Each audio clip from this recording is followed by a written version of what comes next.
ഒളരിക്കോട്ടിൽ റോഡിൽ സെമിത്തേരിക്ക് മുന്നിൽ സ്ഥാപിച്ച മൊബൈൽ ടവറിനെതിരെ പ്രദേശവാസികളുടെ പ്രതിഷേധം. മൊബൈൽ ടവർ ഉടൻ പൊളിച്ചു നീക്കണമെന്ന് നാട്ടുകാർ. പ്രദേശവാസികളും ഡിവിഷൻ കൗൺസിലറും അറിയാതെ പെട്ടെന്നാണ് ജനവാസ മേഖലയിൽ ഈ മൊബൈൽ ടവർ ഉയർന്നത്. ഒളരി കൊട്ടിൽ റോഡിൽ സെമിത്തേരിക്ക് മുന്നിൽ സ്ഥാപിച്ച മൊബൈൽ ടവറിനെതിരെ നാട്ടുകാരുടെ പ്രതിഷേധം ശക്തമാണ്.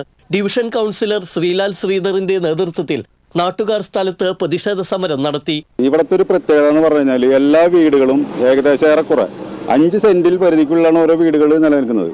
അപ്പോൾ ഈ ടവറും ഇത്രയും അധികം റേഡിയേഷൻ വമിക്കുന്ന ഇത്രയും പ്രശ്നങ്ങളുള്ള ഈ ടവർ സാധാരണഗതിയിൽ ഇപ്പോൾ ലോകാരോഗ്യ സംഘടന പറയുന്നത് 100 മീറ്റർ 200 മീറ്റർ ചുറ്റളവിൽ വേറെ റെസിഡൻസുകളൊന്നും പാടില്ല എന്നാണ്. എന്നാൽ ഇത് 5 മീറ്റർ പോലും ഇല്ല. ഇതൊരു ദിവസം ഞങ്ങൾ സുപ്രഭാതത്തിൽ ഞങ്ങൾ നോക്കുമ്പോഴാണ് ഇവിടെ 2 ദിവസം കൊണ്ടാണ് ഈ ടവർ മുഴുവനായത്. കോർപ്പറേഷൻ അറിഞ്ഞിട്ടില്ല എന്നാണ് ഞങ്ങൾ മനസ്സിലാക്കിയിട്ടുള്ളത്. ഡിവിഷൻ കൗൺസിലറുടെ പോലും അനുവാദം ഇല്ലാതെ ആ ഡിവിഷനിലൊരു പരിപാടി ചെയ്യാന്ന് പറഞ്ഞു കഴിഞ്ഞാൽ അത് എന്തായാലും അത് ശരിയായ ഒരു കാര്യമില്ല. പിന്നെ ഇതിൽ സമീപവാസികളായിട്ടുള്ള ഒരാളുടെ പോലും അവർ സമ്മതം വാങ്ങിയിട്ടില്ല. ഇവിടെ അടുത്തടുത്ത് വീടുകളാണ്. അപ്പോൾ ഈ അടുത്തടുത്ത് വീടുകൾ വരുമ്പോൾ അവിടെ ഇത്രയും വലിയൊരു ടവർ വരാമെന്ന് വെച്ച് കഴിഞ്ഞാൽ അത് എന്തായാലും അതൊരു പോസിബിൾ ആയിട്ടുള്ള കാര്യമല്ല. 300ഓളം വീട്ടുകാരാണ് ഇവിടെ താമസിക്കുന്നത്.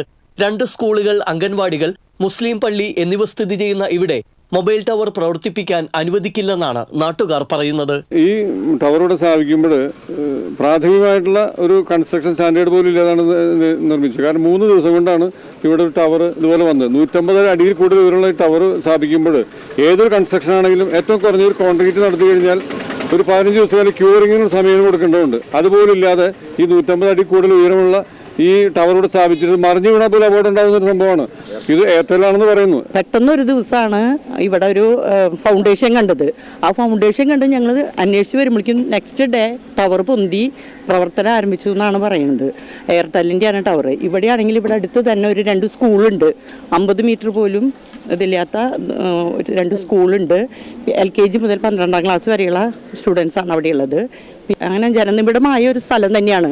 അവിടെ ഇങ്ങനെ ഒരു ടവർ വന്നു കഴിഞ്ഞാൽ ഞങ്ങളുടെ ഒരു അവസ്ഥ അത് നമ്മളെ എല്ലാവരെയും അഫക്റ്റ് ചെയ്യുന്ന ഒരു കാര്യമാണ്. ശക്തമായി തന്നെ പ്രതിഷേധിക്കുകയാണ്. സമരമായിട്ട് തന്നെ എല്ലാവരും മുന്നോട്ട് പോകാൻ തയ്യാറാണ്.